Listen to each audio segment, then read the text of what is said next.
नमस्कार दोस्तों, आज की कहानी तेनालीराम की है। इस कहानी का शीर्षक है लाल मोर। तो चलिए कहानी को स्टार्ट करते हैं।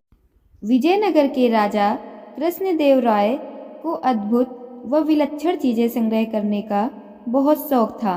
हर दरबारी उन्हें खुश रखने के लिए ऐसी ही दुर्लभ वस्तुओं की खोज में रहता था, ताकि वह चीज़ महाराज को देकर उनका शुभ चिंतक बन सके तथा रुपए भी ऐंठ सके। एक बार एक दरबारी ने एक अनोखी चाल चली। उसने एक मोर को रंगों के एक विशेषज्ञ से लाल रंग का रंगवा लिया और उस लाल मोर को लेकर वह सीधा राजा कृष्णदेव राय के दरबार में पहुंचा और राजा से बोला, महाराज, मैंने मध्य प्रदेश के घने जंगलों से आपके लिए एक अद्भुत व अनोखा मोर मंगाया है। राजा कृष्णदेव राय ने उस मोर को बड़े गौर से देखा। उन्हें बड़ा ताज्जुब हो रहा था। लाल मोर, वास्तव में आपने हमारे लिए अद्भुत चीज़ मंगाई है। अब हम इसे राष्ट्रीय उद्यान में बड़ी हिफाजत के साथ रखवाएंगे। अच्छा, यह तो बताओ कि इस मोर को मंगाने में तुम्हें कितना रुपए खर्च करना पड़ा। दरबारी ने अपनी प्रशंसा सुनी तो वह प्रसन्न हो उठा। बड़े ही विनम्र भाव से वह राजा से बोला, महाराज, आपके लिए यह अनोखी वस्तु लाने के लिए मैंने अपने 2 सेवक पूरे देश की यात्रा पर भेज रखे थे। वे वर्षों तक किसी अद्भुत वस्तु की खोज में लगे रहे। तब कहीं जाकर उन्हें मध्य प्रदेश के जंगलों में यह अनोखा रंग का मोर मिला। मैंने अपने उन सेवकों पर करीब 25,000 रुपये खर्च किए हैं। उस दरबारी की बात सुनकर राजा कृष्णदेव राय ने तुरंत मंत्री को आज्ञा दी, मंत्री जी, इस सज्जन को 25,000 रुपये राजकोष से दे दिए जाएं। मंत्री को यह आज्ञा देकर राजा ने दोबारा उस दरबारी से कहा, यह तो आपको वह रुपया दिया जाता है जो आपने खर्च किया है। इसके अलावा 1 सप्ताह बाद आपको उचित पुरस्कार भी दिया जाएगा। दरबारी को भला और क्या चाहिए था। वह तेनालीराम की ओर कुटिल भाव से देखकर मुस्कुराने लगा। तेनालीराम उसके मुस्कुराने का मतलब समझ गया, लेकिन समय को देखते हुए उसने चुप रहना ही उचित समझा।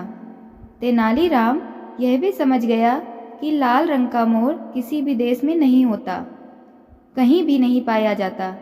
उसे लगा यह सब अवश्य ही इस दरबारी की कोई चाल है।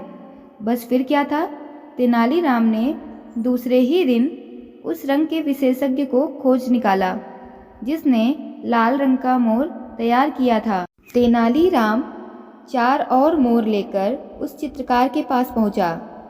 उसने उन्हें लाल रंग से रंगवाकर तैयार कराया और उसी दिन उन्हें दरबार में ले जाकर राजा से कहा, महाराज, हमारे मित्र दरबारी ने 25,000 में केवल एक लाल ही मोर मंगवाया था और मैं सिर्फ 50,000 में उससे भी अधिक सुंदर 4 लाल मोर लेकर आया हूँ। राजा ने देखा सचमुच तेनालीराम के चारों मोर उस दरबारी वाले मोर से कहीं अधिक सुंदर और सुर्ख लाल रंग के थे।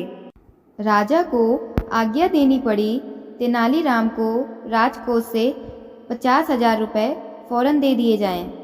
राजा कृष्णदेव राय की आज्ञा सुनते ही तेनालीराम ने एक आदमी की ओर इशारा करते हुए कहा, महाराज, पुरस्कार का सही अधिकारी यही कलाकार है, मैं नहीं हूँ। यह आदमी एक अनोखा चित्रकार है। यह किसी भी वस्तु का रंग बदलने की कला में निपुण है। इसी ने नीले मोरों का रंग लाल करने की कला दिखाई है। अब राजा को सारा गोरख धंधा समझने में देर नहीं लगी।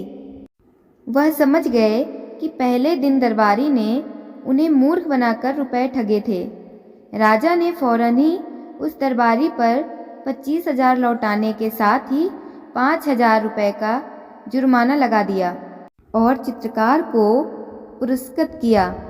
दरबारी बेचारा क्या करता, वह अपना सा मुँह लेकर रह गया। राजा कृष्णदेव राय को खुश करने की सनक के चक्कर में 5,000 रुपये भी गंवाने पड़े। दोस्तों, हमें इस कहानी से यह सीख मिलती है कि हमें दूसरों को खुश करने के लिए गलत चीज़ों का सहारा नहीं लेना चाहिए।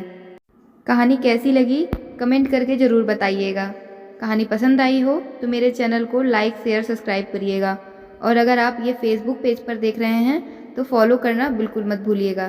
कहानी सुनने के लिए धन्यवाद।